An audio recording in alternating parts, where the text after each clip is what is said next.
दोस्तों आज की इस क्लास में यूपी टेट प्राथमिक स्तर का पेपर सॉल्व करेंगे। इसमें दोस्तों हिंदी के प्रश्नों को देखेंगे। यूपी टेट एग्जाम में दोस्तों हिंदी से कुल 30 प्रश्न पूछा जाता है। तो आज की इस क्लास में कुल 30 प्रश्नों को देखेंगे। आप लोग सभी प्रश्न ध्यान से देखिए और सभी प्रश्नों का उत्तर बताने का प्रयास कीजिए। लास्ट में आप अपना स्कोर बताइए कि 30 में आपका कितना स्कोर सही होता है। तो चलिए शुरू करते हैं। पहला प्रश्न आप सभी के सामने है, बिल्ली छत से कूद पड़ी, कौन सा कारक है इसमें? इसमें कौन सा कारक है आपको बताना है। ऑप्शन है अधिकरण कारक, कर्म कारक, संप्रदान कारक या अपादान कारक। तो देखिए दोस्तों, सबसे पहले तो आपको कारक और उसका चिन्ह याद रखना है। कारक में जैसे कि कर्ता, कर्म, करण, संप्रदान, अपादान, संबंध, अधिकरण, संबोधन, ये सभी क्या है? कारक है। इनका चिन्ह आपको ध्यान में रखना है।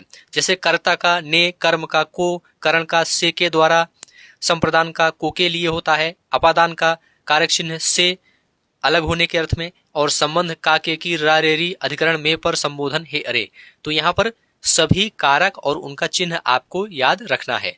अब यहाँ पर आप लोग देखिए, बिल्ली छत से कूद पड़ी, से यहाँ पर बीच में आ रहा है और एक अर्थ यह निकल रहा है कि यहाँ पर छत से बिल्ली अलग हो रही है, मतलब अलगाव का बोध यहाँ पर हो रहा है। और जहां पर अलगाव का बोध होता है और से कारक चिन्ह होता है, वहां पर कौन सा कारक होता है? अपादान कारक होता है। तो अपादान यहाँ पर डी ऑप्शन राइट आंसर हो जाएगा। बिल्ली छत से कूद पड़ी वाक्य में अपादान कारक है। याद रखिएगा, संज्ञा के जिस रूप से पृथकत्व या फिर अलगाव का बोध हो उसे अपादान कारक कहते हैं। इसका विभक्ति चिन्ह से है। चलिए अगला प्रश्न देखेंगे। नीचे लिखे वाक्य के लिए एक शब्द बताइए। जो युद्ध में स्थिर रहता है उसे क्या कहते हैं? यशस्वी, सत्याग्रही, युधिष्ठिर या अश्वरोह। तो देखिए दोस्तों, यहाँ पर राइट आंसर हो जाएगा युधिष्ठिर। सी ऑप्शन युधिष्ठिर आपका राइट आंसर हो जाएगा। जो युद्ध में स्थिर रहता है उसके लिए एक शब्द युधिष्ठिर होगा। जिसने यश प्राप्त किया हो उसे क्या कहते हैं? यशस्वी कहते हैं। एक शब्द यशस्वी होगा। जो अश्व की सवारी करता हो इसके लिए एक शब्द अश्वारोही होता है, इसे ध्यान रखिएगा। जो सत्य के लिए आग्रह करता हो इसके लिए एक शब्द सत्याग्रह होता है। तो यहाँ पर सी ऑप्शन आपका राइट आंसर हो जाएगा। शैव कहते हैं जो शक्ति की उपासना करता है, जो शिव की उपासना करता है, जो विष्णु की उपासना करता है, जो किसी की उपासना नहीं करता है। आप लोग बताइए राइट आंसर क्या होगा। देखिए दोस्तों, यहाँ पर राइट आंसर हो जाएगा जो शिव की उपासना करता है। जो शिव की उपासना करता है उन्हें शैव कहा जाता है। जो विष्णु की उपासना करते हैं उन्हें वैष्णव कहा जाता है। इसे भी आप लोग ध्यान रखिएगा। यहां पर बी ऑप्शन आपका राइट आंसर हो जाएगा। वाचाल कहते हैं जो जल्दी चलता है, जिसकी चाल ठीक ना हो, जो बहुत बोलता है, जो चुप रहता है। देखिए दोस्तों, जो बहुत ज्यादा बोलता है उसे वाचाल कहते हैं। तो यहां पर जो बहुत बोलता है यही आपका राइट आंसर हो जाएगा, सी ऑप्शन। जो बहुत ज्यादा बोलता है उसे वाचाल कहते हैं। तो सी ऑप्शन राइट आंसर हो जाएगा। अगला प्रश्न है, श्याम धीरे धीरे चलता है। धीरे धीरे शब्द है, क्रिया है या क्रिया विशेषण या विशेषण या इनमें से कोई नहीं। देखिए दोस्तों, श्याम धीरे धीरे चलता है शब्द में धीरे धीरे क्रिया विशेषण है। क्या है? क्रिया विशेषण है। यहां पर बी ऑप्शन आपका राइट आंसर हो जाएगा। जो शब्द क्रिया के अर्थ में विशेषता प्रकट करते हैं वे क्रिया विशेषण कहलाते हैं। इसे आप लोग ध्यान रखिएगा। और क्रिया किसे कहते हैं? जिस पद से किसी व्यापार या फिर कार्य का करना या होना प्रकट हो उसे क्रिया कहते हैं। जिस पद से किसी कार्य का करना या होना प्रकट हो उसे क्या कहते हैं? क्रिया कहते हैं। विशेषण किसे कहते हैं? जो संज्ञा या सर्वनाम की विशेषता बताए उसे विशेषण कहते हैं। इसे भी आप लोग ध्यान रखिएगा।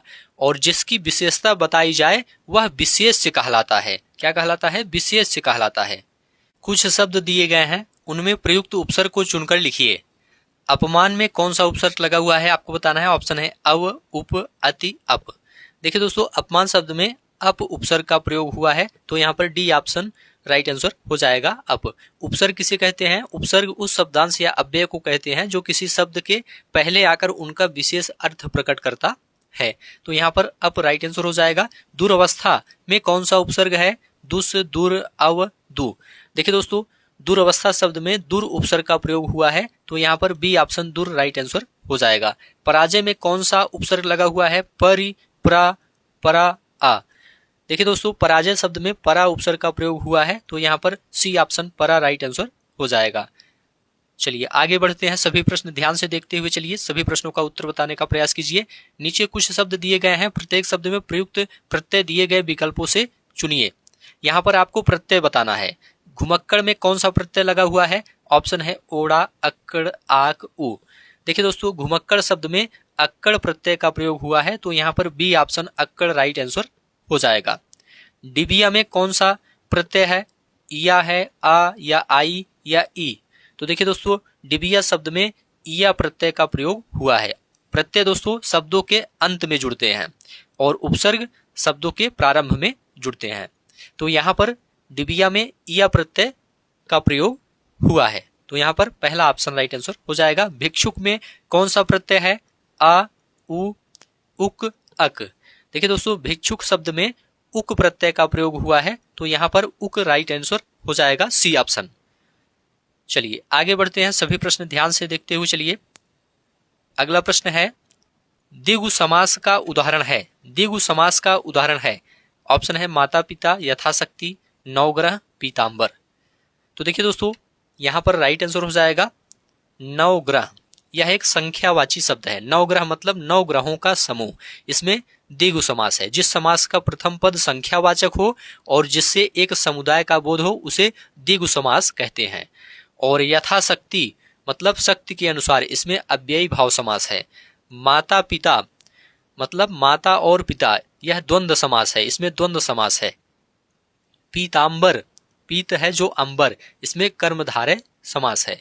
तो यहाँ पर राइट आंसर हो जाएगा नवग्रह। हिंदी किस लिपि में लिखी जाती है? हिंदी किस लिपि में लिखी जाती है? ऑप्शन है ब्राह्मी, देवनागरी, खरोष्ठी, गुरुमुखी। तो देखिए दोस्तों, यहाँ पर राइट आंसर हो जाएगा Devanagari, B option right answer हो जाएगा। हिंदी देवनागरी लिपि में लिखी जाती है, जबकि पंजाबी गुरुमुखी लिपि में लिखी जाती है और ब्राह्मी तथा खरोष्ठी लिपियां भारत की प्राचीन लिपियां हैं, जिनका प्रयोग दोस्तों प्राचीन काल में होता था। तो यहाँ पर राइट आंसर हो जाएगा देवनागरी। सर्वनाम के कितने भेद हैं? देखिए दोस्तों, सर्वनाम के 6 भेद हैं। यहाँ पर ए ऑप्शन राइट आंसर हो जाएगा। सर्वनाम उस विकारी शब्द को कहते हैं जो किसी भी संज्ञा के बदले आता है। तो सर्वनाम के 6 भेद होते हैं। एक होता है पुरुषवाचक सर्वनाम, निजवाचक सर्वनाम और निश्चयवाचक सर्वनाम, अनिश्चयवाचक, संबंधवाचक, प्रश्नवाचक। तो कुल 6 होते हैं। निम्नलिखित शब्दों में वर्तनी के अनुसार शुद्ध शब्द का चयन कीजिए। निम्नलिखित शब्दों में वर्तनी के अनुसार शुद्ध शब्द का चयन कीजिए। 4 ऑप्शन यहाँ पर दिया गया है, इसमें कौन सा शुद्ध है आपको यह बताना है। तो देखिए दोस्तों, यहाँ पर पहला ही शुद्ध है। आनुषंगिक जो लिखा है यह बिल्कुल शुद्ध लिखा गया है वर्तनी की दृष्टि से। अन्य सभी विकल्प क्या हैं? असंगत हैं। तो यहाँ पर पहला ऑप्शन राइट आंसर हो जाएगा। और अगला है, इसमें आपको देखना है कौन सा शुद्ध शब्द है। तो यहाँ पर देखिए अंत्याक्षरी है। अंत्याक्षरी यहाँ पर बी ऑप्शन में जो लिखा गया है यह बिल्कुल शुद्ध है। वर्तनी की दृष्टि से अंत्याक्षरी यह बिल्कुल शुद्ध है। अगला प्रश्न आपके सामने है। इसमें दोस्तों सुषमा लिखा गया है, तो सुषमा पहले ऑप्शन में जो लिखा गया है यह बिल्कुल सही लिखा गया है, शुद्ध लिखा गया है वर्तनी की दृष्टि से। तो यहाँ पर पहला ऑप्शन राइट आंसर हो जाएगा। चलिए, निम्नलिखित में से कौन सा शब्द बादल का पर्यायवाची है? कौन सा शब्द बादल का पर्यायवाची है? तो देखिए दोस्तों, यहाँ पर नीरद आपका बादल का पर्यायवाची है, तो नीरद राइट आंसर हो जाएगा।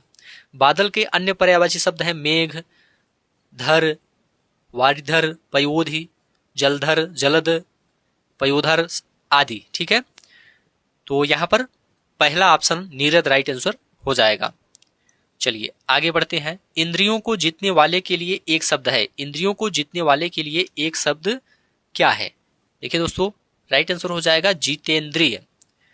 इंद्रियों को जीतने वाला के लिए एक शब्द जितेंद्रिय होता है। दूर तक सोचने वाला दूरदर्शी होता है, इसे भी याद रखिएगा। बहुत तेज बुद्धि वाला व्यक्ति कुशाग्र बुद्धि का होता है। किसी काम को चित्त लगाकर करना दत्त चित्त कहलाता है।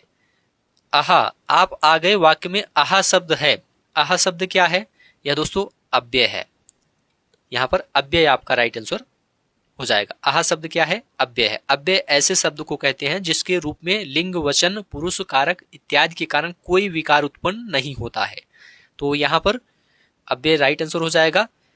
संज्ञा किसे कहते हैं? संज्ञा उस विकारी शब्द को कहते हैं जिससे किसी विशेष वस्तु, भाव और जीव के नाम का बोध हो। और सर्वनाम किसे कहते हैं? सर्वनाम उस विकारी शब्द को कहते हैं जो किसी भी संज्ञा के बदले आता है।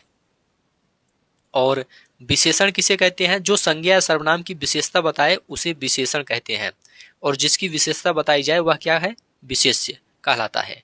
तो यहाँ पर अव्यय राइट आंसर हो जाएगा। निम्नलिखित में से पुल्लिंग शब्द कौन सा है?